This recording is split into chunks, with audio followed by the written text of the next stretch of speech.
Om Namo Bhagavate Vasudevaya. Om Namo Bhagavate Vasudevaya. Om Namo Bhagavate Vasudevaya. Welcome to today's reading from Brilliant as the Sun, a retelling of Srimad Bhagavatam Canto 3, Part 2, Two Avatars. We are going to begin reading from Chapter 14, Pregnancy of Diti.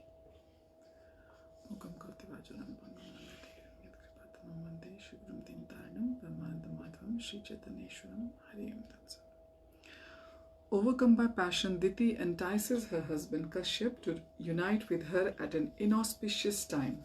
He tells her that as a result, she will give birth to two powerful demons. Shukadev examined Parikshit's face for signs of fatigue. Despite not having eaten, drank or slept since the previous morning, Parikshit could barely conceal his excitement. Please tell me what else transpired between those two great souls, Vidur and Maitreya. Verse 1. Shukadev smiled, like you, my dear king. Vidur had taken a vow to hear about Krishna. Thus with folded hands he too begged Maitreya to speak more about Krishna. Listen as I continue to relate their conversation. Maitreya leaned back. His demeanor was relaxed and jovial. A fine spray from the nearby waterfall kept them cool in the late afternoon sun. Seeing a quizzical expression on Vidur's face, the sage encouraged him to speak. Verses 2 to 4, Vidur said, I have heard your authoritative account of Hiranyaksha, the first demon in the universe, being killed by Lord Varaha. Why, though, did the demon attack Varaha while he lifted the earth? Please explain this to me in detail. For I have great faith in the benefit derived from hearing the Lord's pastimes. Maitreya placed an approving hand on Vidur's shoulder. Verses 5 to 6 now. As a Kshatriya, it is understandable that you like to hear about battles. Your desire to know more about the Lord also befits a great devotee. Any mortal being who delights in hearing Krishna's pastimes is relieved from the chains of birth and death. Just try to understand the power of such narrations. While only a 5-year-old child, King Uttanapad Sandruva attained enlightenment by hearing about the Lord from Narad. For this reason, at the end of his life, he entered the spiritual world in that same body. Vidur looked surprised. How was that possible? Maitreya said. At the appointed time, when death approached, Dhruva, Krishna's attendants came to take him back to the spiritual world. They arrived on a majestic Vaikuntha airplane and invited him to climb aboard. Death personified knelt before him, offering his own head for Dhruv to use as a step. Dhruv thus attained the Lord's abode without changing his body. Vidur's eagerness to hear about the Lord increased. Pray tell me everything you know about the battle between Lord Bor, which is Lord Vara, and Hiranyaksha, who was this demon. How is it that the Lord himself slew him? Verse 7, Maitreya said, in a previous age, the god similarly asked this to Lord Balram. I too heard this reply. Listen now as I repeat this narration. Verse 8,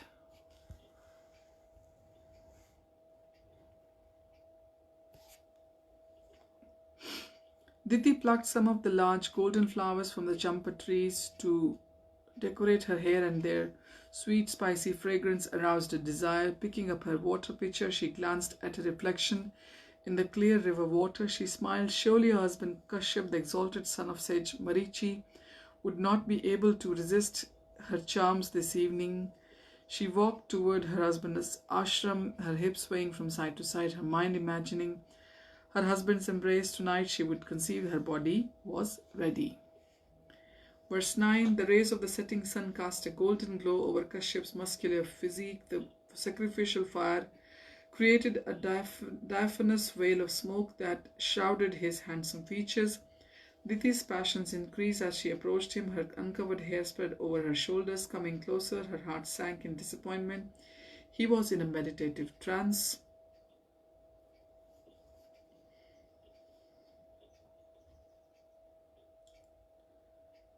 His eyes closed. This happened every evening, and still their marriage had not been consummated. Frustrated desire made her bold. This time she would not be deterred. Verse 10. Abandoning the attempt to beguile him with her beauty, she tightly embraced him. Learned one, Cupid is distressing me forcibly with his arrows. See how my body trembles like a banana tree shaken by a maddened elephant. Verse 11. She stroked his face. You should be kind toward me by showing me complete mercy. Kashyap's eyes wide open. This was unusual behavior from Diti. He cupped her hands in his and asked what she wanted. I desire to have sons. I am distraught that my co-wives all have children while I remain childless. She moved her face close to her husband's. By uniting with me, you two will become happy. Verse 12. Kashyap pulled away. Jumping up, Diti's head fell and she sobbed. A woman is honored in this world by bearing her husband's offspring. You will also become famous by conceiving children because you are a progenitor. Kashyap stroked her head. She was right. He was duty bound to expand the world's population. Extending his arm, he lifted her up. Verses 13 to 14. Diti turned her tear-streaked face toward him. In days long ago, my father, the most opulent Daksh, who was affectionate to his daughters, asked each of us who we desired as our husband. Discovering our intentions, he gave 13 of his daughters to you. Since then we have been all have been faithful. Kashyap smiled, wiping away her tears with the end of his cloth. She and her sisters had served him lovingly for many years, complying with his every desire. How could he neglect her now? She was distressed. Verse 15. Diti moved closer to her husband, her voice a husky whisper. Lotus-eyed one, kindly bless me by fulfilling my desire. When someone in distress approaches a great person, her plea should not go in vain. Verse 16. Kashyap looked into her lotus petal eyes. She was exquisitely beautiful. Her parijat perfume was bewildering. With great effort the sage controlled his mind. This was an inauspicious time to conceive. He needed to comfort his wife but distract her until the ill-bonding twilight hours had passed. Verses 17 to 19. The sage took a deep breath. O afflicted one, I shall soon gratify your desire, for a chaste wife helps her husband live a religious life and thus achieve wealth, sensual pleasure, and ultimately liberation. As a man can cross the ocean on a ship, similarly he can traverse the dangerous ocean of material existence by living with his wife. My dear respectable Diti, a wife is so helpful that she is considered the better half of a man's body. As my wife, you benefit from the sacrificial rites I perform. In return, you take responsibility for all the household duties, so that I am able to freely engage in my spiritual practice. Verse 20. Diti's face became downcast. Her husband had pursued spiritual advancement for many years. Now she needed his embrace. Would he deny her? Kashyap raised the corner of his mouth in a half smile. Of course I will unite with you, my dear wife. The senses are like plunderers who can rob a man of his virtue. You are the commander of the fort, and by taking your shelter I can subdue the senses. Unmarried men have no legitimate means of subduing their lust and run the risk of becoming debauchees. Verse 21. Becoming hopeful, Diti moved closer to him, but he gently held her shoulders, keeping her back. My dear queen of the home, I am unable to repay the debt I owe to you, even if I was to dedicate both this life and the next to satisfy you. Indeed, all the saintly guests you have served over the years are also indebted to you. Diti's face flushed. There is no need for such a lengthy conversation. Please satisfy me as I am suffering. Verse 22. I will fulfill your desire for a child. Please just wait for the proper time so that others will not criticize me.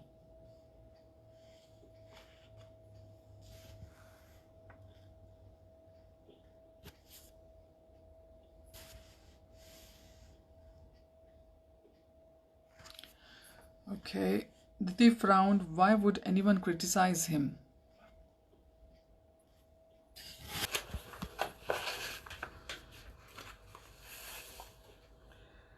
They were married, there was no sin in their union. Verse 23. Kashyap said, this particular time is most inauspicious because some fearsome ghosts, Lord Shiva's companions, wander about. Diti seemed not to hear. Her eyes were glazed. Strands of hair fell loosely about her face and her ruby lips were slightly parted. Kashyap felt his resolve weakening. He must not succumb, not yet. He needed to explain the seriousness of the situation. Verse 24, my dear wife, Shiva is the lord of the ghosts. During the twilight hours, he sits on his bull carrier and travels, accompanied by ghouls who follow him for their welfare. Out of compassion for his followers, Shiva places them in the wombs of women who engage in intercourse at twilight. Diti clasped her husband's neck. Let us go to our cottage where none will see us. Verse 25, Kashyap tried to resist. Do you think we can so easily escape Shiva's vigilance? The sun, moon and fire are his three eyes. No one can avoid his vision. Diti snorted. Who is Shiva in comparison to you? Why worry about him? You are powerful Prajapati. Although my younger brother, he is far greater than me or any other living being except for Lord Vishnu. He is even more powerful than Brahma. Do not underestimate his greatness just because he does not live pompously or possess anything. He is always pure despite living in crematoriums and smearing his reddish body with the ashes from funeral pyres. Do you know this? He is after all your brother-in-law.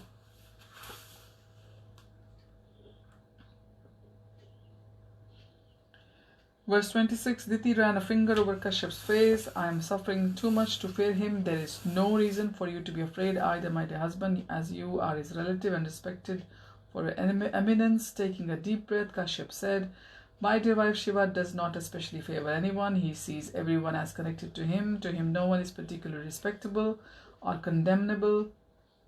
Rather, I worship him and accept the remnants of his foodstuffs as prasadam. Diti said, I have heard that smeared with ashes he cavorts with women and ghostly beings. Verses 27 to 28. Kashyap scowled. Only unintelligent people speak like this. Hear the truth from me. Although he acts like a devil in the association of ghosts, his character is impeccable. And he is a role model to saintly persons. No one in the material world is greater than or equal to him. His real purpose is to serve Krishna, following his example. Vishnu's sincere devotees attain salvation.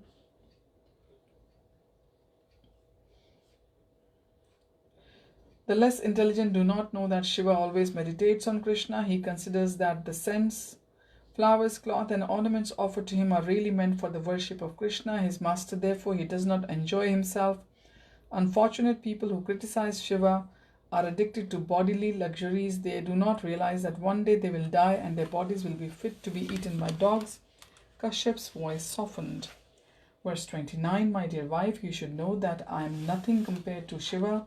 Even Brahma and other principal gods follow religious rules ordained by him, such as the prohibition against sex during twilight.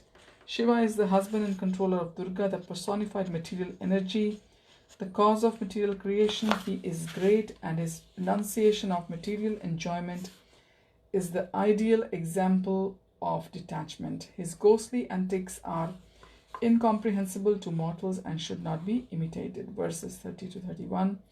Diti seemed not hear him. Her eyes were glazed with lust. She shamelessly pulled the cloth tied around Kashyap's waist. Kashyap felt the warmth of her body next to his. Verse 32. Later that evening, Kashyap silently left his wife's side and walked by the faint moon light to the river. Standing chest high in the warm water, he intoned the holy Gayatri mantra.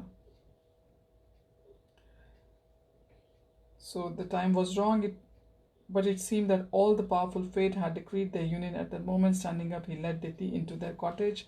Verse 32. Later that evening, Kashyap silently left his wife's side and walked by the faint moonlight to the river. Standing chest high in the warm water, he intoned the holy Gayatri mantra. Verse 33. Left alone in the darkness of the cottage, Diti sat sighing. She had acted like a prostitute. Kashyap must be furious. Wrapping a sari around her delicate frame and tying her tousled hair, she stepped out in the night. There was no sign of husband. He must have gone to the river to purify himself. She ran after him, her heart palpitating. Seeing him immersed waist deep in the water, chanting his prayers, she took bathe and then waited on the river bank. After some time, Kashyap emerged from the river. Ignoring his wife, he walked silently back to their cottage. Her face lowered, she followed him. Verse 34. Diti remembered her husband's admonition about Lord Shiva, that powerful deity was easily angered. What if he caused her to miscarry? Catching up with Kashyap, she said, "My dear Brahmin, kindly pacify Lord Shiva so that he will not kill my embryo. He is the father of the living entities, and I have greatly offended him, but surely he will not refuse your prayers." Kashyap said nothing. He continued to walk toward his cottage. Verse 35.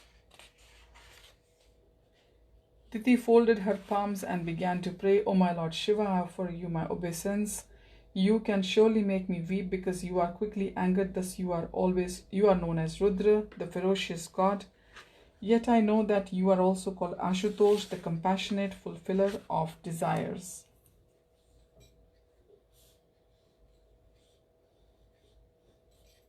My Lord, you can certainly chastise me by destroying my embryo, but out of your mercy you can also fulfill my desire for a child because you are all auspicious. It is not difficult for you to forgive me, although you are no doubt displeased and ready to punish me. Verse 36. Kashyap walked steadfastly on, refusing to acknowledge his wife. Diti's bosom heaved. In a choked voice she addressed Shiva's wife, "My dear Sati, you are my younger sister. Kindly petition your husband on my behalf. Remind him that like all virgin women, I would daily worship him in my youth. He knows very well a woman's temperament, and he is famous for showing us kindness. Please beg him to forgive me for not controlling my passion." Even uncivilized hunters excuse the misbehavior of emotional women. Verse 37. Reaching their cottage, Kashyap abruptly turned to face his wife. Seeing the stern look in his eyes, Diti trembled. She had never seen him so upset, but by her uncontrolled lust she had no doubt offended him by distracting him from his evening prayers. Her head fell. She deserved to be punished by Shiva. If her husband remained angry, how could she elicit the god's forgiveness so that she might give birth to a healthy child? Verse 38 to 40. Kashyap's features softened. The distraught Diti was plainly contrite. Still, the outcome of her rash act would not be auspicious.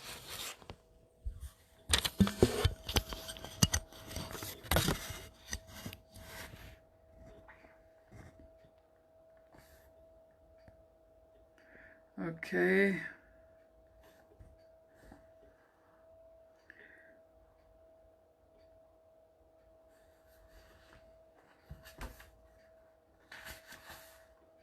She had disregarded all the conditions required for good progeny. Looking her in the eyes, he said, "Unfortunate woman,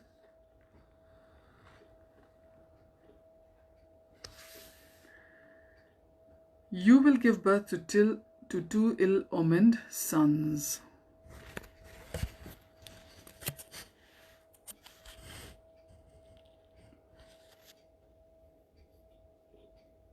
Because your mind was contaminated with lust." Jai Jai Shri Krishna Balram ki Jai, Vrindavan Dham ki Jai, Radha Shyam Sundar ki Jai, Shri Shri Lalita Vishakha ki Jai.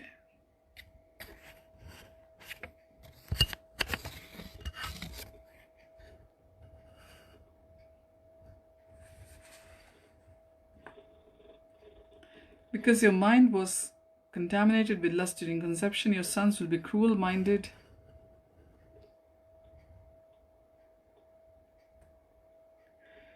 Because the time of our union was inauspicious, they will be ferocious. Because you ignored my instructions, your sons will have no respect for religion. Because you slighted Shiva, they will hate the Supreme Lord. Shri Prabhupada ki Jai.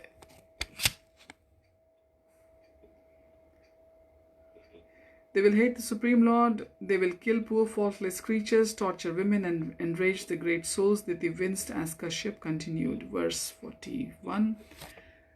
Shishi Gauranitai ki Jai.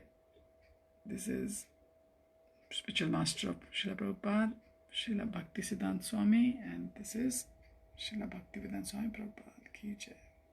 This is the Rajbhoga Aarti time in Vrindavan.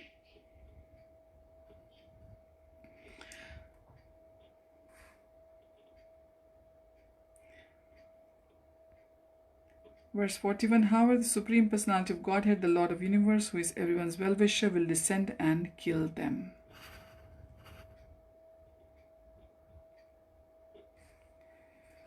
Okay.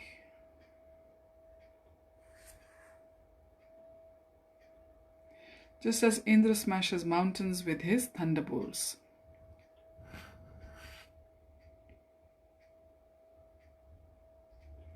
He turned and entered their cottage, verses 42 to 43 now. Diti followed her husband into the cottage. She sat by his feet and began to massage them.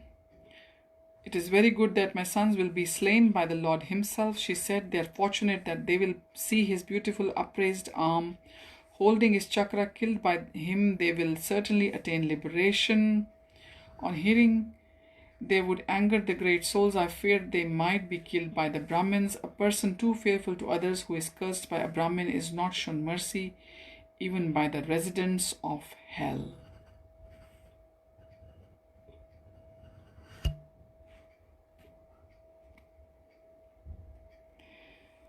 Okay, so this is very powerful narration.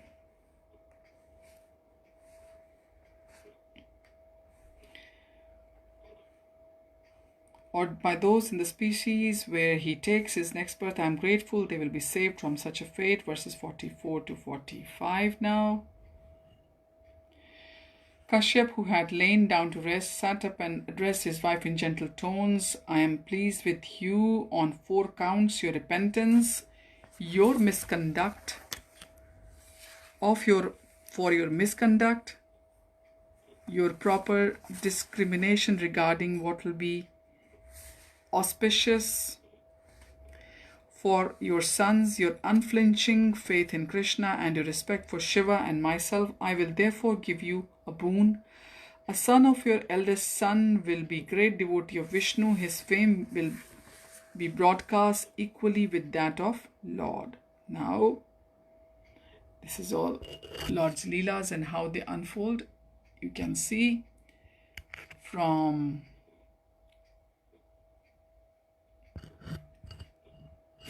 how things are unfolding now.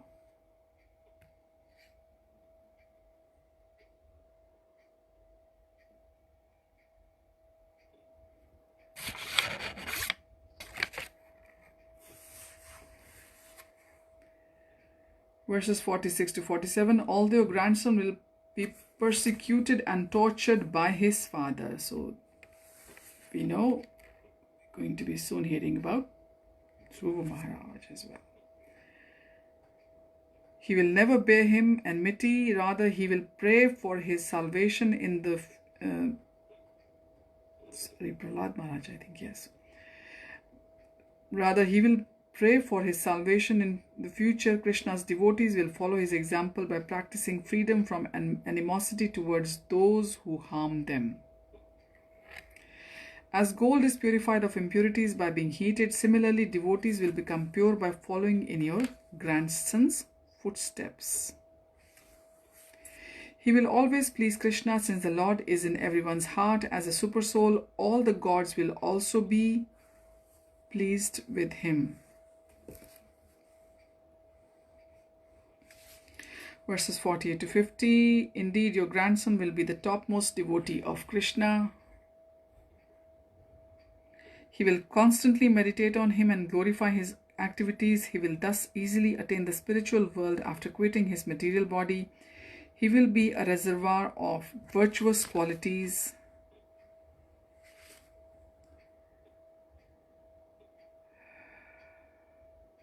Happy to see others happy. Distressed to see them suffer, and will see no one as his enemy. Just as the pleasing moon relieves one from the sun's heat, he will deliver the universe from sorrow both within and outside of himself. Your grandson will see the lotus-eyed Krishna, whose face is decorated with dazzling earrings. And how befitting we are having the darshans here.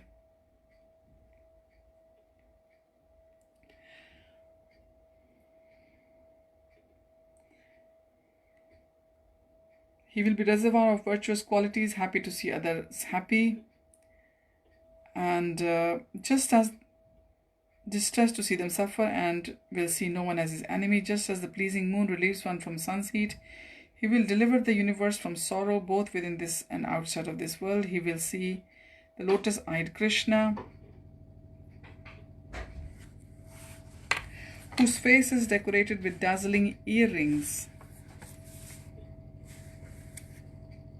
whose wife is the enchanting goddess of fortune, who assumes forms according to his devotees' desires. Verse 51, Diti's face lit up. This was a wonderful benediction. How kind was her husband to bless her with such an exalted grandson. It was also a blessing that her sons would be killed by Vishnu. After all, the Lord's acts were absolute. Even those slain by him attained liberation. She bowed her head at her husband's feet and then, with his permission, lay down to rest. So this ends the 14th chapter